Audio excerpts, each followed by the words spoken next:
Que la grâce et la paix de Dieu vous soient données. Je suis réellement content d'être connecté sur cette plateforme, non seulement pour prier, adorer notre Seigneur Jésus-Christ, hein, mais aussi pour présenter l'étude de la parole de Dieu. Nous sommes en train d'étudier le livre de l'Apocalypse, chapitre par chapitre, verset par verset. Aujourd'hui, nous allons étudier la lettre que Jésus a envoyée à l'église de Thyatire, Apocalypse chapitre 2, verset 18 jusqu'au verset 29. Apocalypse chapitre 2, verset 18 jusqu'au verset 29. J'aimerais que vous ouvriez vos Bibles et suiviez avec moi parce que nous allons exposer sous le contrôle du Saint-Esprit chaque verset de façon séparée. Donc, nous allons exposer, autrement dit, nous allons faire une présentation, un expositoire, pas un sermon, mais une étude sous forme d'exposé. Nous allons exposer chaque verset de façon séparée. Écrit à l'ange de l'église de Thyatire, voici ce que dit le Fils de Dieu, celui qui a les yeux comme une flamme de feu et dont les pieds sont semblables à de l'airain ardent. Je connais tes œuvres, ton amour, ta foi, ton fidèle service, ta constance et tes dernières œuvres plus nombreuses que les premières. Mais ce que j'ai contre toi, c'est que tu laisses la femme Jézabel, qui se dit prophétesse, enseigner et séduire mes serviteurs pour qu'ils se livrent à l'impudicité et qu'ils mangent des viandes sacrifiées aux idoles. Je lui ai donné du temps afin qu'elle se repentisse. Et elle ne veut pas se repentir de son impudicité. Voici, je vais la jeter sur un lit et envoyer une grande tribulation à ceux qui commettent adultère avec elle, à moins qu'ils ne se repentent de leurs œuvres. Je ferai mourir de mort tes enfants, et toutes les églises connaîtront que je suis celui qui sonde les reins et les cœurs, et je vous rendrai à chacun selon vos œuvres.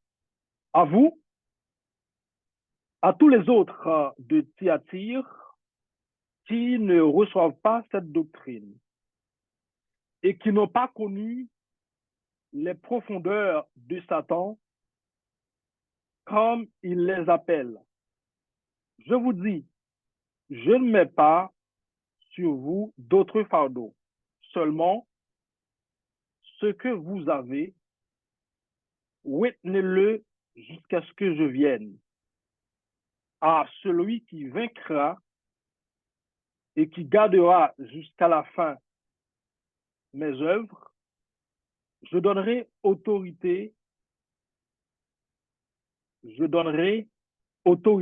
les nations. Il les pètera avec une verge de fer, comme on brise les vases d'argile. Ainsi que moi-même, j'en ai reçu le pouvoir de mon Père. Et je lui donnerai l'étoile du matin, que celui qui a des oreilles entende ce que l'Esprit dit aux églises. Parole du Seigneur. Comme je te dis tantôt, là, ben, nous sommes en train d'étudier le livre de l'Apocalypse. En termes de rappel, nous avons montré que Dieu a un programme pour son Église, pour le monde, pourquoi pas pour le peuple d'Israël. Le but ultime de Dieu consistant à détruire les conséquences du péché pour créer une nouvelle terre et des nouveaux cieux. Donc, Dieu a un programme. Le programme de Dieu est élaboré depuis le livre de la Genèse, qui est le livre de commencement du programme de Dieu, jusqu'à l'Apocalypse, qui est considéré comme le livre de la consommation de toutes choses. Donc, le programme de Dieu est bel et bien décrit dans la Bible. Ce programme n'est pas caché. Dieu n'a pas caché son programme. Par contre, personne ne peut empêcher à Dieu de réaliser son programme, contrairement aux politiciens, aux hommes politiques qui peuvent être empêchés par l'opposition, mais il n'y a aucune opposition qui peut empêcher à notre Seigneur d'accomplir, d'exécuter son programme qu'il a pour l'Église qui est son peuple et pour le monde. Maintenant, à travers ce programme, nous sommes en train d'étudier les 7 livres que, les 7 lettres que Jésus-Christ a adressées au premier siècle à cette église qui existait dans des villes. Et ces villes se situaient en Asie mineure, qui est présentement la Turquie actuelle. Par exemple, Thyatire, cette ville existait vraiment. Donc, nous sommes en train, ce soir, d'étudier la lettre que Christ a envoyée à l'ange ou au pasteur ou au leader de l'église de Thyatire. En guise d'introduction, Thyatire est le nom antique d'une ville turque contemporaine qui s'appelle Akhisar. Présentement, l'emplacement de Thyatire, la ville de Thyatire s'appelle Akhisar. C'est une ville qui se situe en Turquie. Sur le plan géographique, l'église de Thyatire semblait se situer à environ 65 km au sud-est de Pergame. N'oubliez pas que Christ aussi avait envoyé une lettre à l'église de Pergame. Donc, Thyatire, à l'époque, se situait à 65 km au sud-est de Pergame. Thyatire était une ville, une petite ville, une très petite ville, située dans une région réputée pour la fabrication de teinture pourpre. J'avais dit que à chaque lettre que dans chaque lettre que Christ a envoyée à cette église, Christ s'est révélé d'une façon différente. à chacune de ces 7 églises. Dans chaque lettre aussi, Christ a adressé des paroles de félicitations, des paroles d'éloge, des paroles de reproche, des paroles d'exhortation et une promesse. Ça, c'est le contenu de chaque lettre que Christ a adressée à chacune de ces 7 églises. Christ s'est révélé, s'est présenté d'une façon différente à chacune de ces églises. Et on avait vu que la manière dont Christ s'est révélé à ces églises a été déjà décrite au chapitre 1er, lorsque Jean décrivait la vision du Christ glorifié. Comment Christ s'est révélé, s'est présenté à l'église de Thyatire? Lisons le verset 18, chapitre 2, Apocalypse chapitre 2, verset 18. Voici ce que dit le Fils de Dieu, celui qui a les yeux comme une flamme de feu et dont les pieds sont semblables à celui de l'airain ardent.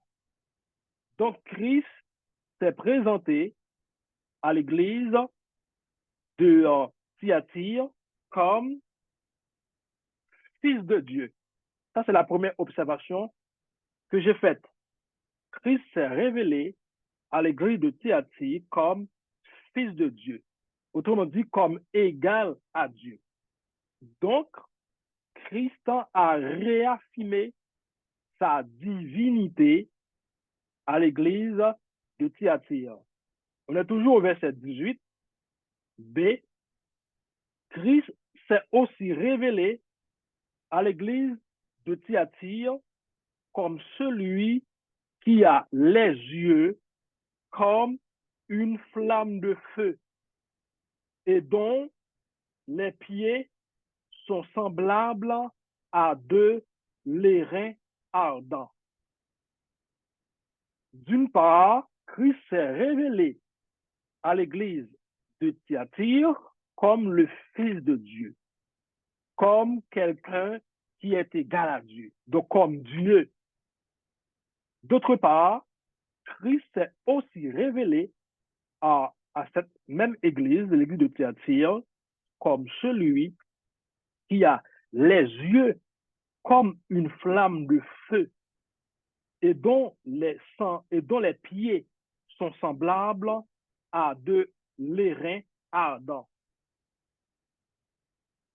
Que signifie l'expression celui qui a les yeux comme une flamme de feu et dont les pieds sont semblables à de l'airain?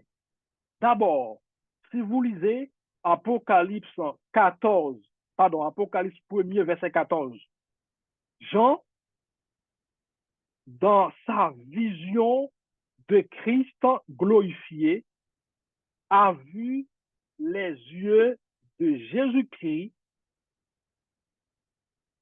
Il a vu que les yeux de Jésus-Christ, étaient semblables à une flamme de feu. Apocalypse 1er, verset 14. Cela sous-entend que Jésus, étant le Fils de Dieu ou égal à Dieu, est capable, avec ses yeux, de scanner, de photographier, de vidéographier tout ce qui se passe dans son église et dans le monde à travers ses yeux. C'est tellement vrai dans le livre des psaumes, plus précisément le psaume 33, la parole de Dieu nous enseigne que l'Éternel regarde du haut des cieux et voit tous les fils de l'homme. Et voit tous les fils de l'homme avec ses propres yeux. Psaume 33, verset 1er. Dans le livre d'Hébreux, l'auteur affirme que nulle créature n'est cachée devant Dieu, mais tout est nu et à découvert de celui à qui nous devons rendre compte. Hébreux 4, verset 3. Donc, Christ en scanne, photographie, vidéographie avec ses yeux tout ce qui se passe à l'église de Thyatire. C'est le sens de l'expression ses yeux étaient comme une flamme de feu. Au verset 18b, nous sommes dans Apocalypse, dans le chapitre 2. Au verset 18b, le texte dit, les pieds de Jésus étaient semblables à de l'airain ardent. Ça veut dire quoi? Si on revient dans le chapitre 1er, verset 15, Jean avait déjà décrit Christ comme ses pieds étaient semblables à de l'airain ardent. J'avais dit tout au début de cette étude biblique, Apocalypse est un livre qui est bourré d'images. Il faut comprendre le sens des images en vue de faire une meilleure interprétation. Dans l'Ancien Testament, dans le temple, l'autel d'airain était associé au sacrifice pour le péché et au jugement divin sur le péché. En résumé, Jésus-Christ était en train de parcourir son église, plus précisément l'église de Thyatire. Il scanne, il fouille avec ses yeux les profondeurs de cette église et en tant que fils de Dieu, il exerce son autorité en tant que le maître de l'église, il discipline son église et exerce son jugement contre le péché. Mais l'une des questions que l'on pourrait se poser est la suivante. Pourquoi Christ s'est présenté à l'église de Thyatire comme le Fils de Dieu, comme celui qui est égal à Dieu et comme celui qui a les yeux comme une flamme de feu et dont les pieds sont semblables à de l'airain ardent.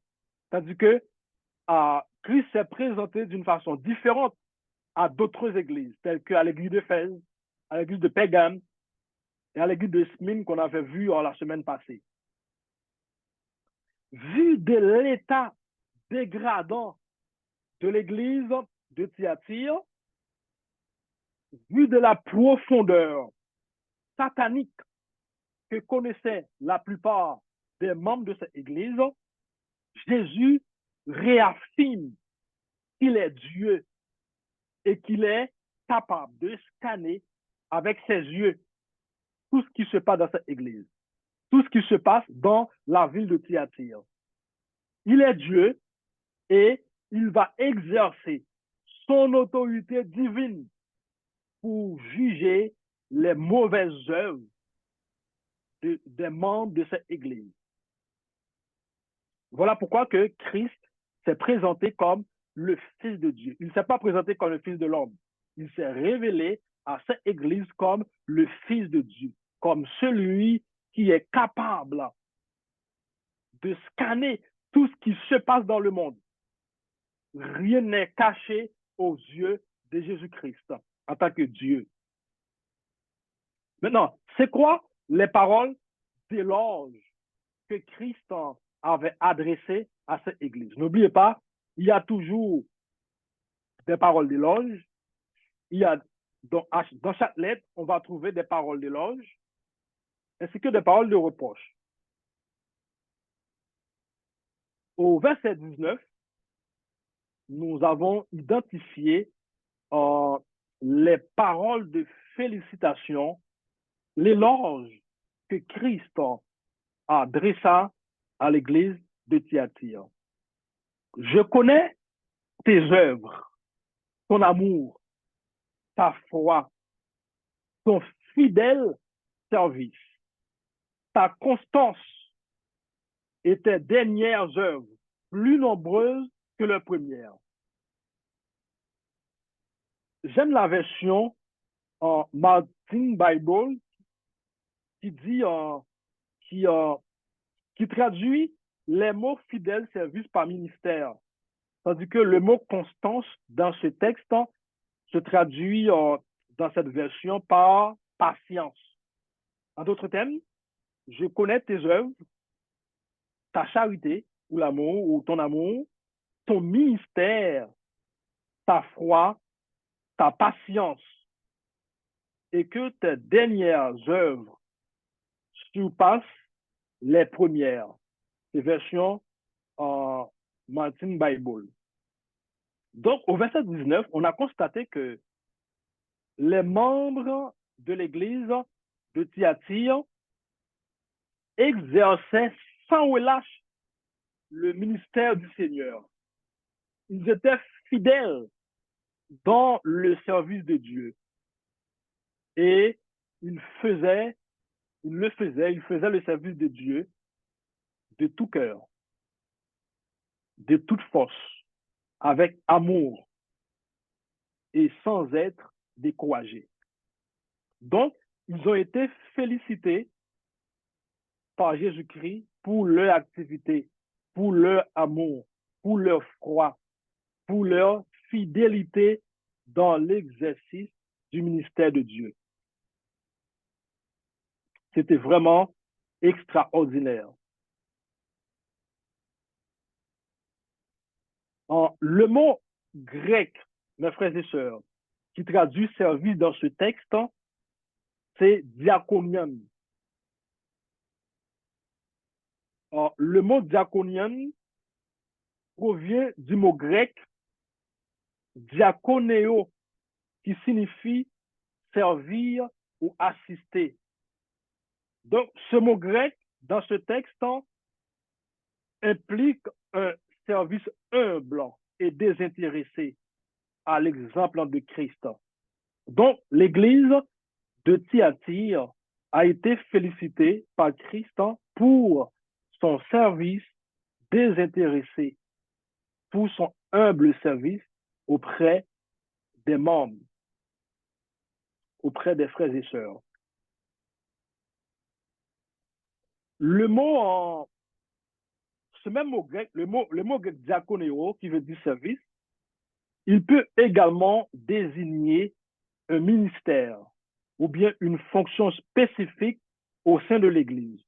Par exemple, dans le livre de Romains, Paul enseigne que celui qui est appelé au ministère s'attache à son ministère. Romains, chapitre 12, verset 7. C'est ce même mot grec qui est utilisé.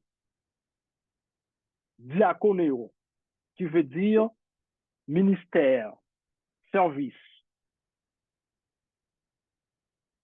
Donc, l'église de Thyatire a été félicitée parce que cette église était persévérante. Les membres de cette église exerçaient le ministère de Dieu avec beaucoup d'amour. Ils étaient fidèles dans le ministère. Ils étaient persévérants. Ils faisaient le service, le travail de Dieu sans relâche, sans être découragés. Donc, Christ les a félicités. Par contre, il y a des reproches. Les reproches sont présentés au verset 20. Mais ce que j'ai contre toi, c'est que tu laisses la femme Jézabel, qui se dit prophétesse, enseigner et séduire mes serviteurs pour qu'ils se livrent à l'impudicité et qu'ils mangent des viandes sacrifiées aux idoles. Donc, dans ce texte, on peut voir que l'un des principaux reproches que Jésus adressa à l'église de Thyatire est le fait que cette église laisse la femme Jézabel, qui se dit prophétesse, enseigner et tromper les serviteurs de Dieu. Autrement dit, l'église de Thyatire tolère Jézabel qui prétend parler de la part de Dieu. Donc, elle prétend être une prophétesse. Elle prétend pouvoir parler de la part de Dieu. Elle égare le peuple de Dieu en l'incitant à se livrer à l'immoralité, à l'impudicité et à manger des viandes qui proviennent des sacrifices offerts aux idoles. Il ne faut pas confondre Jézabel de l'Ancien Testament et Jézabel de l'Apocalypse. Par contre, ces deux Jézabel, elles ont adopté à peu près la même méthode, la même stratégie pour influencer le peuple de Dieu à pécher contre l'Éternel. Jézabel, si on s'en souvient, Jézabel, dans l'Ancien Testament, excitait son mari qui s'appelle Akab. Akab était un roi, était le roi d'Israël. Donc, Jézabel, dans l'Ancien Testament, elle excitait le roi Akab à entraîner le peuple de Dieu, le peuple d'Israël, à adorer les idoles. Nous trouvons cette vérité dans 2 Rois, chapitre 21, versets 25 et 26. Tandis que dans l'Apocalypse, Jézabel égare l'église de Thyatire en l'incitant à se livrer à l'immoralité, à la fornication, à l'impudicité et à manger des viandes sacrifiées aux idoles. Le texte nous dit que Jézabel s'est présentée ou bien s'autoproclamait probablement comme prophétesse. Et c'est elle qui enseignait. Elle enseignait dans cette église. Elle enseignait. Elle était aussi enseignante. Le texte nous dit que l'église de Thyatire laisse la femme Jézabel, qui se dit prophétesse, enseigner et séduire mes serviteurs. Mes frères et sœurs,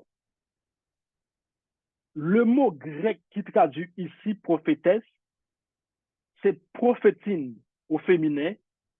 Ce mot est dérivé du mot prophétesse ou prophétoun, qui veut dire prophète. C'est ce même mot grec qui est employé dans la Bible pour parler des vrais prophètes de Dieu, de l'Ancien et du Nouveau Testament. Donc, Jézabel s'est déguisée comme en vraie prophétesse de Dieu. Elle s'est déguisée en vraie prophétesse de Dieu. D'une part, elle s'autoproclame prophétesse. D'autre part, qu'est-ce qu'elle fait? Elle enseigne le peuple de Dieu à se livrer à l'impudicité. Le mot grec, mes frères et sœurs, qui traduit l'impudicité dans ce texte est pornesaï, qui vient du mot pornéa. Pornéa, c'est la pornographie, qui veut dire fornication. Donc, la prophétesse, la fausse prophétesse Jézabel enseignait le peuple de Dieu à commettre la fornication, l'adultère, l'immoralité sexuelle.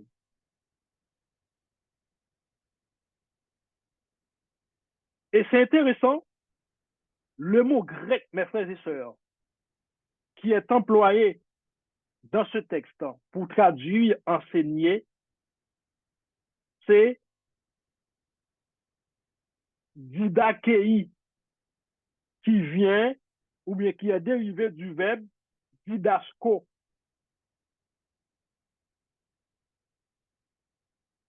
Il exprime l'idée de donner une instruction, de faire assimiler une doctrine. On parle aussi de paroles didactiques, paroles didactiques, c'est-à-dire le matériel didactique utilisé pour organiser un enseignement dans une discipline. Donc, ce mot est dérivé de didasko. Et c'est ce même mot grec qui est employé dans Matthieu 28, verset 19, dans le cadre du mandat de formation des disciples que Jésus confia aux 12 apôtres. Enseignez-leur à observer tout ce que je vous ai prescrit. Donc, la prophétesse Jézabel était une fée enseignante qui prônait une fausse doctrine. Elle avait pour but d'endoctriner ce peuple à se livrer à l'impudicité. Donc, Jézabel infiltrait l'église de Thyatire et formait des disciples pour Satan à travers l'église de Jésus-Christ. C'était grave. Elle enseignait, elle exposait sa fausse doctrine. Donc, elle trompait, elle séduisait le peuple de Dieu dans le but d'entraîner ce peuple, dans le but de séduire le peuple de Dieu, dans le but de l'entraîner à commettre des choses abominables. Mes frères et sœurs, il y a encore au XXIe siècle des Jézabel qui entraînent le peuple de Dieu dans l'immoralité. Il y a des Jézabel dans ce siècle, dans ce présent siècle, qui s'autoproclament apôtres et prophétesses, qui sont pasteurs d'église, qui sont apôtres, des femmes Jézabel. Elles s'autoproclament pasteurs, apôtres, prophétesses et prétendent parler de la part de Dieu.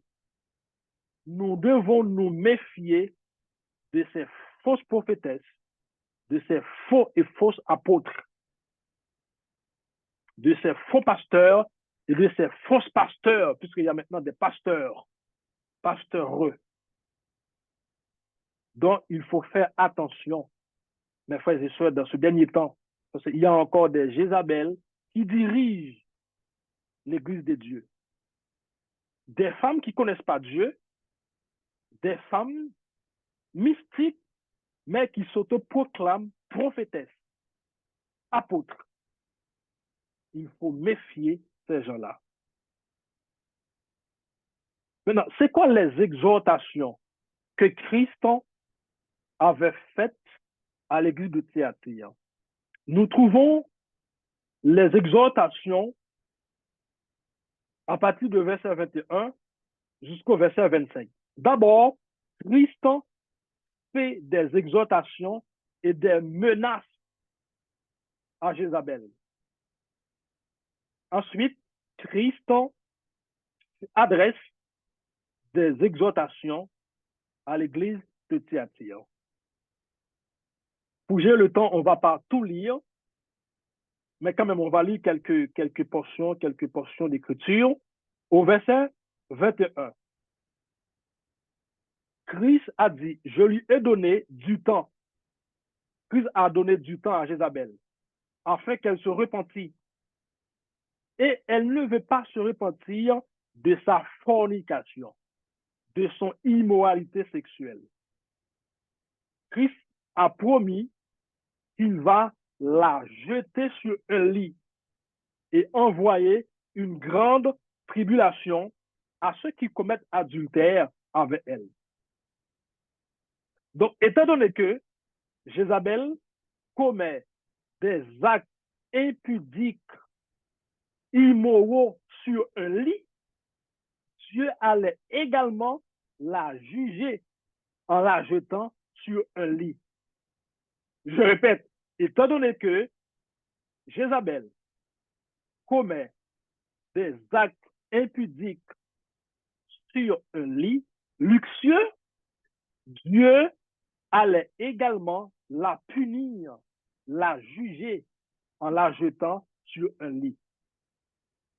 John McCarthy, le docteur John McCarthy, qui commente dans ce texte, relate que Dieu lui aurait attribué un lit en enfer sur lequel Jézabel devrait rester couchée éternellement. Dieu menace également d'infliger de grands tourments à ses compagnons, à ceux qui commettent la fornication, l'adultère avec Jézabel, à moins qu'ils renoncent à ces mauvaises actions. Au verset 23, Christ menace de faire mourir aussi ses enfants, car il est celui qui sonde les reins et les cœurs. Il est celui qui discerne les pensées et les désirs humains. Et à la fin du verset 23, Christ affirme qu'il va traiter, il va juger chaque membre de l'Église de Thyatire selon ses œuvres. Donc, grosso modo, ça c'est les paroles, les menaces, les exhortations et les menaces que Christ adressait à Jézabel, qui en séduisait le peuple de Dieu à commettre de l'immoralité sexuelle. Au verset 24 et 25, on est toujours dans le chapitre 2, Christ adresse également des mots, des paroles d'exhortation à Thyatire. Lisons verset 24. À vous, à tous les autres de Thyatire qui ne reçoivent pas cette doctrine et qui n'ont pas connu les profondeurs de Satan. Grosso modo, je continue la lecture. Je vous dis, je ne mets pas sur vous d'autres fardeaux. Seulement, verset 25, seulement ce que vous avez, retenez-le jusqu'à ce que je vienne.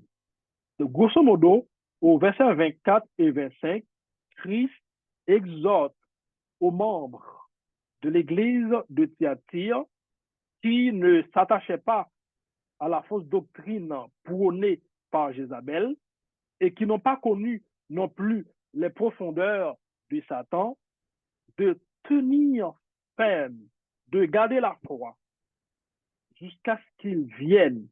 Et Christ leur promet de ne pas les imposer d'autres fardeaux ou d'autres souffrances. En termes d'application, ça montre que dans l'église de Thyatire, il y avait un faible restant.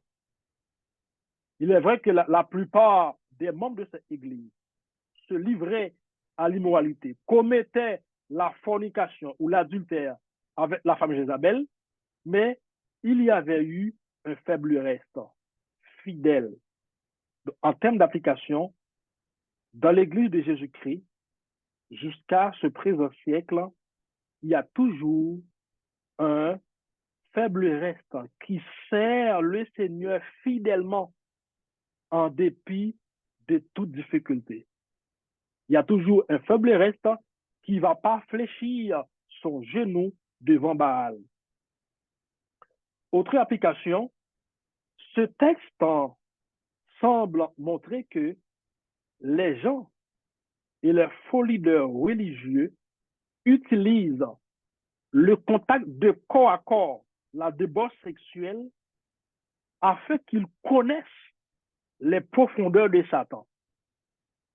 Donc, les faux religieux, ils commettent de l'immoralité, ils commettent de l'impudicité sexuelle, garçon contre garçon, fille contre fille, c'est incroyable, pour connaître les profondeurs de Satan. C'est ce que semble montrer ce texte, parce que la plupart des membres de l'église de Thyatire connaissaient les profondeurs de Satan. Pourquoi? Parce qu'ils commettaient l'impudicité, l'adultère, la fornication, la débauche sexuelle avec la femme Jézabel. Donc, il faut méfier ces faux leaders. Il faut méfier ces faux leaders religieux qui ne connaissent pas le Seigneur, qui vont induire le peuple de Dieu à l'immoralité, à l'idolâtrie. Donc, grosso modo, Christ s'est révélé d'une façon à l'église d'Éphèse comme celui qui est comme le Fils de Dieu, comme celui qui a des yeux semblables à une femme de feu. Ensuite, Christ félicitait l'église d'Éphèse. Christ adressait des paroles, des menaces à Jézabel et des exhortations à l'église de Thyatire. Il y a aussi une promesse pour terminer. Donc, dans chaque lettre, il y a toujours ces éléments qui sont présentés. Christ fait une promesse. Christ termine chaque lettre avec une promesse.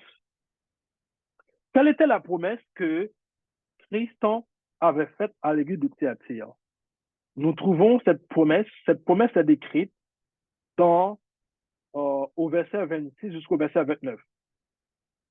À celui qui vaincra et qui gardera jusqu'à la fin mes œuvres, je donnerai autorité sur les nations. Il les pétrera avec une verge de fer, comme on brise les vases d'argile, ainsi que moi-même, j'en ai reçu le pouvoir de mon Père. C'est Christ qui parle. Et je lui donnerai l'étoile du matin, que celui qui a des oreilles entende ce que l'Esprit dit aux églises. Que voulait dire Christ quand il dit à celui qui vaincra et qui gardera, etc. Dans ce passage, il est clair que les vainqueurs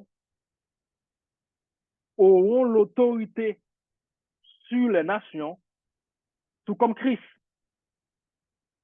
puisque Christ va régner pendant le millénium. Ce texte semble faire référence au règne millénaire. Donc, les vainqueurs, l'Église de Jésus-Christ, aura de l'autorité sur les nations, tout comme Christ.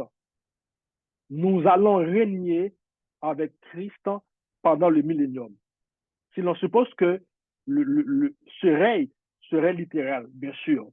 Il y a d'autres théologiens qui pensent le contraire. En d'autres termes, Christ promet aux croyants fidèles de l'église de Thyatire et à tous les croyants de tous les âges qu'ils joindront à lui dans son règne millénaire. Mes frères et sœurs, dans Ésaïe 9, dans Ésaïe 9, verset 5, le prophète Ésaïe insiste sur Emmanuel, qui signifie Dieu est avec nous. Le Fils qui doit être né d'une vierge. Et dans ce même texte, le prophète présente les caractéristiques de Jésus-Christ. Le texte dit, la domination reposera sur son épaule.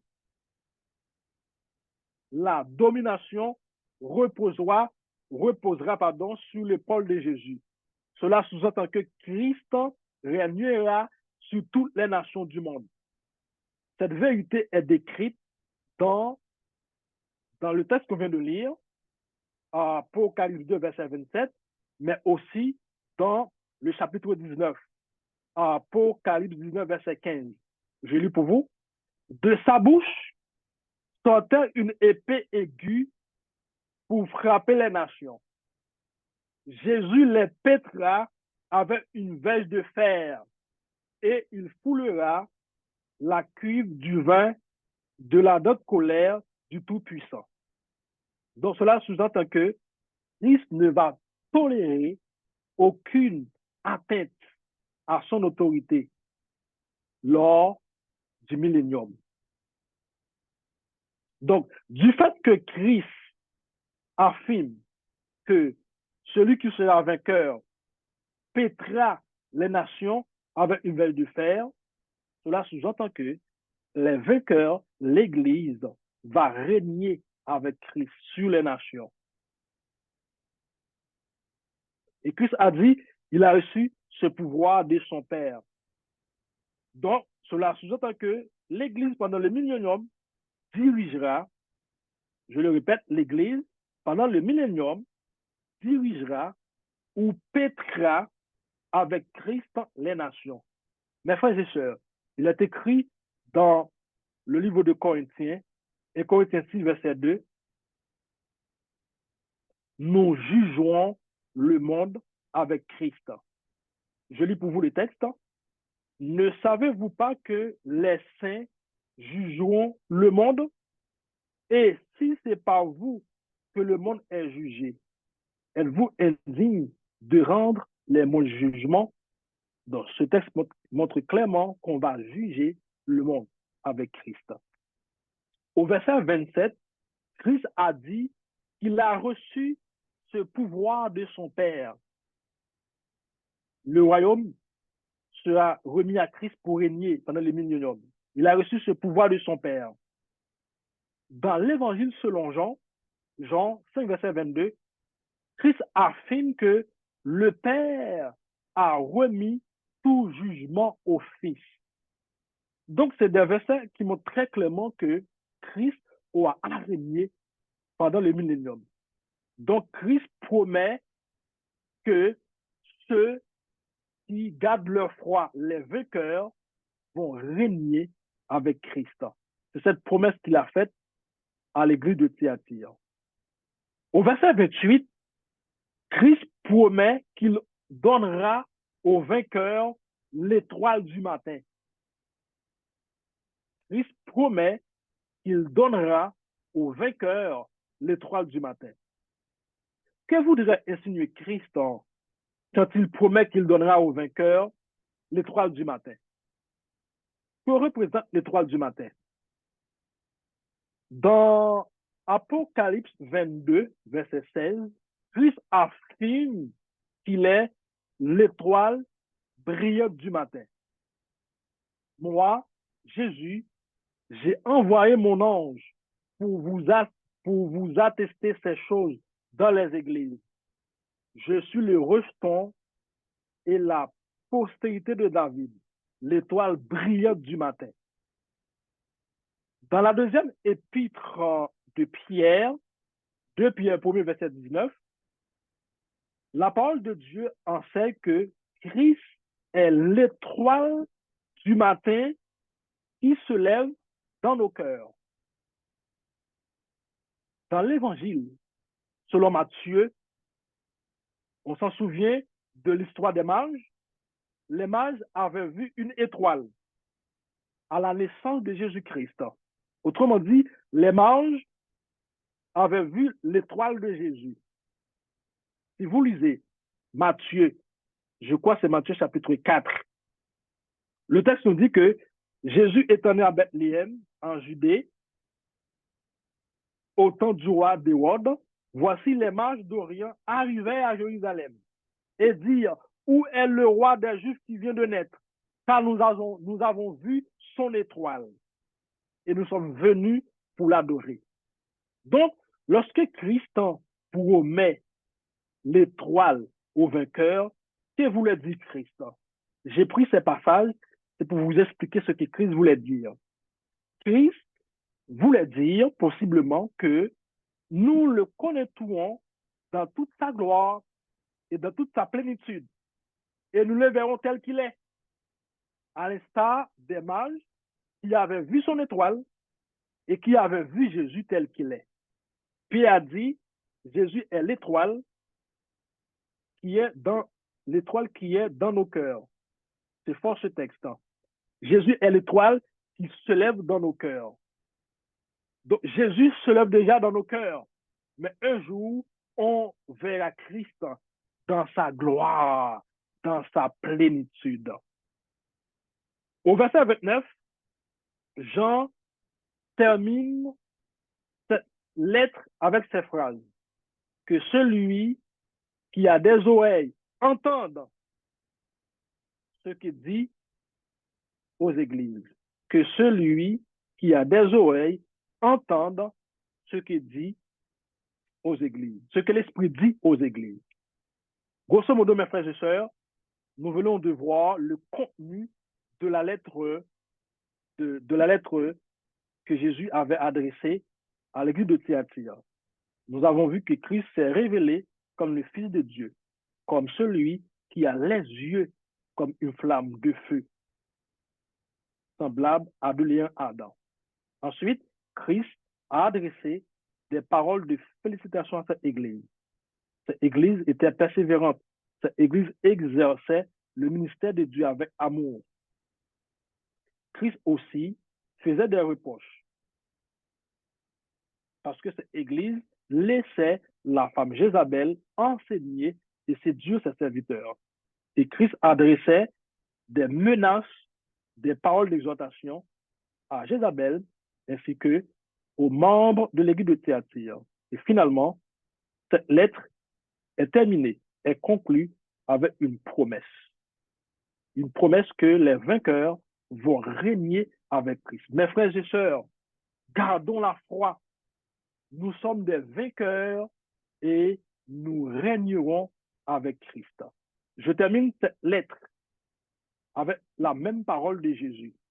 Puisque je suis Jésus, je suis en train de suivre Jésus, que celui qui a des oreilles entende ce que l'Esprit dit aux églises.